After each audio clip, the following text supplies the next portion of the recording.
You're not a multimillionaire. You need to take everything you can fucking get. Worry about that bullshit later. Fuck the rules.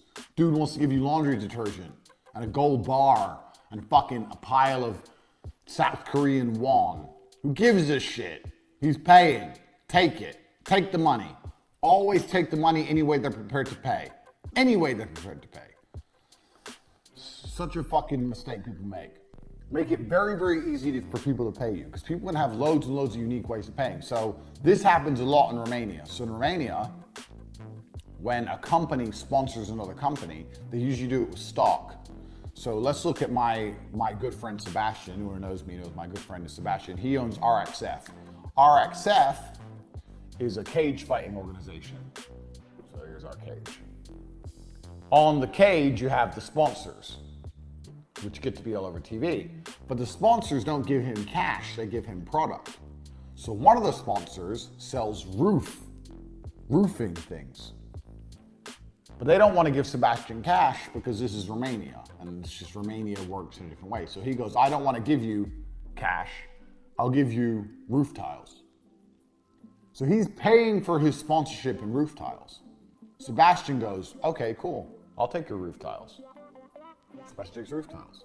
Then he has another boy he has who goes out and sells the roof tiles, or he makes some phone calls about a bunch of roof tiles. Who wants roof tiles?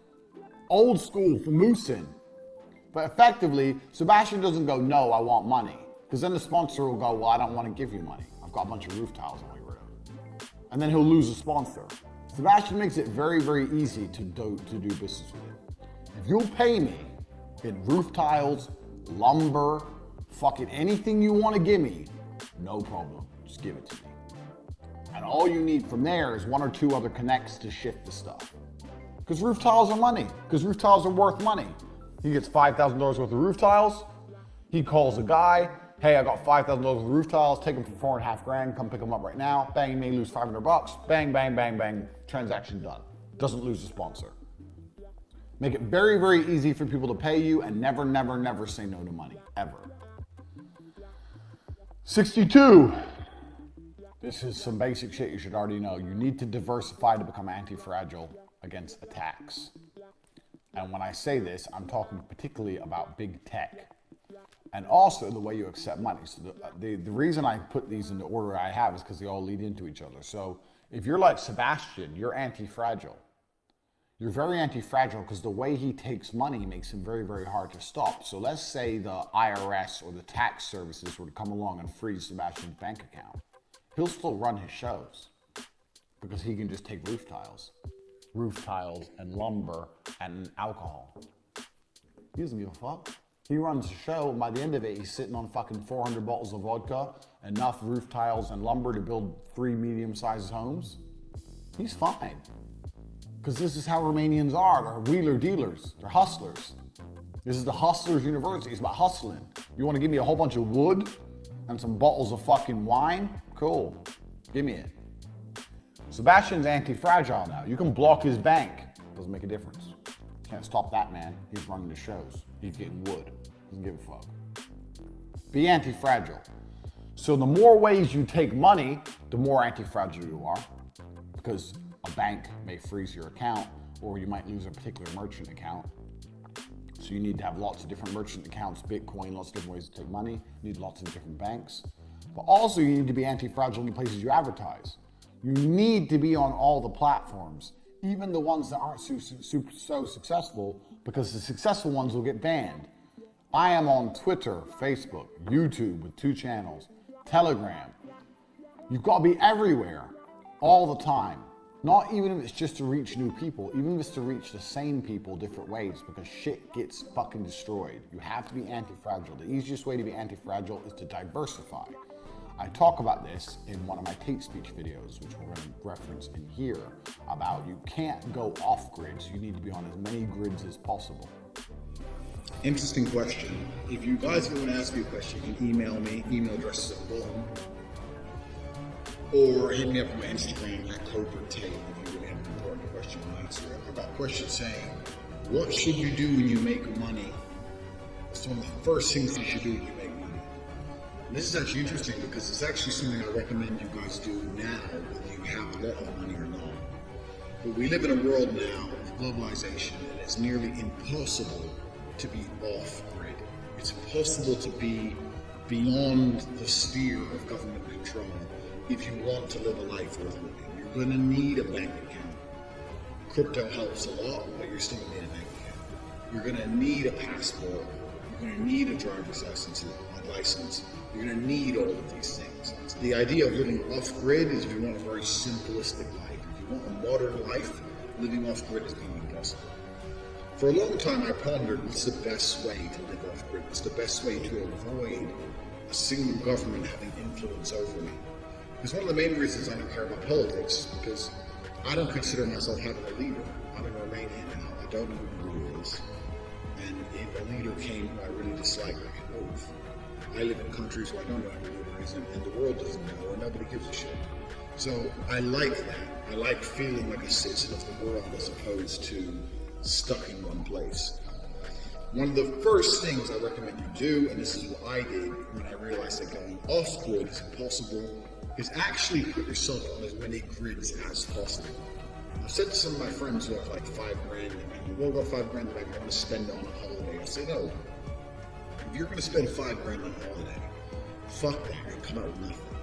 You just spend that $5 grand going to another country, going into the local DVLA or the Department of Driving or whatever it is, and find out what it takes to get a driver's license.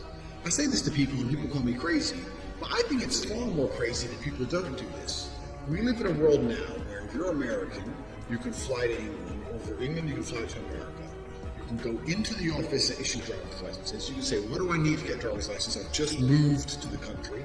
They can say you need proof of residence, you need a bank account, you need X, Y, Z. And you can spend a couple weeks going through the fucking process, getting what you need, doing a driving test, and passing a driving test, and having a license in a foreign country. And when I say people do this, they go, why? What do you mean why? If you have one driver's license, then that country can take your license at a whim and restrict you from moving and making money for going 10 miles an hour over the speed limit. People call me crazy when I say I have 7 driver's licenses. I have 7 licenses from 7 countries. And each year, I take 2 weeks out of my year to go to a country, park up. If I have to get a rental agreement, I get a rental agreement. If I need to get a bank account, I get a bank account. Anything it takes to go through the motions. Sometimes I haven't even got to do a test. Sometimes if I prove I have another license, they just give me a license. Anything it takes to have a license so that when I am stopped by the police for speeding, which is all the fucking time, because I have a Lamborghini Escobar and a Bentley, I drive how I fucking want. I'm not going to live like a little cuck. It's 50 miles an hour. If I do 55 miles an hour, they're going to take it away from me. This is how people live, under government control, suppressed and afraid. I'm going to lose my license. If you stop me in America, I'll pull out a Polish license. What are you going to do? Call Poland? What's the fucking officer going to do? You were speeding. Yes, sorry. I'll give you a ticket. We should take your license. I have to deal with Poland about that. I don't even know how the process works if you're trying to take a Polish license. I don't think the American cops even have a jurisdiction over a Polish license. I always say I don't think, but I do know that they don't. An American cop cannot take the license of another nation. They can't do anything. Every country I'm in, I just pull out different licenses. I get stopped for speeding 5 times a week. No one does shit. Because I have so many driver's licenses, and you guys should do the same thing. And the point of this story is the first thing you do to get money is you need to prevent a single government having access or control over your entire life. Same thing with passports, man.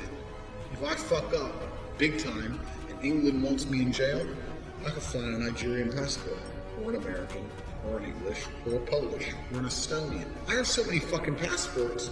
What, are you gonna block them all? I've got 4 more I haven't even named on YouTube. They can't stop me traveling. There's always a passport I can pull out. There's always a driver's license I can pull out. If you ban one, I've got another one. I've got bank accounts in 19 countries. My shit is diversified. So am I off-grid? No, I'm on so many fucking grids. You can't lock the grid on me, because there's too fucking many of them. People ask me what's the first thing I should do when I get money. I'll tell you the first thing you should do right now, if you look that money in the bank, is look it up, because you'll be surprised. Even a license like a Thai license. Thai is the best. You pull out a Thai driver's license. It's not even in English. It's in those squiggly letters. And they're like, is this real? I'm like, yeah, it's real. You can't drive here on this. Yeah, you can Google it. If I have an international driver's permit, which I have, which costs $150, and a Thai license, I can drive in Europe. And they sit there and they look at the Thai license and think, what am I going to do, call Bangkok? Oh, fuck it. And they let you go. So people say, what's the first thing you should do to get money? The first thing you should do to get money is at least obtain 2 passports, at least obtain as a minimum 2 driver's licenses, and at least as a minimum a bank accounts in 2 different countries.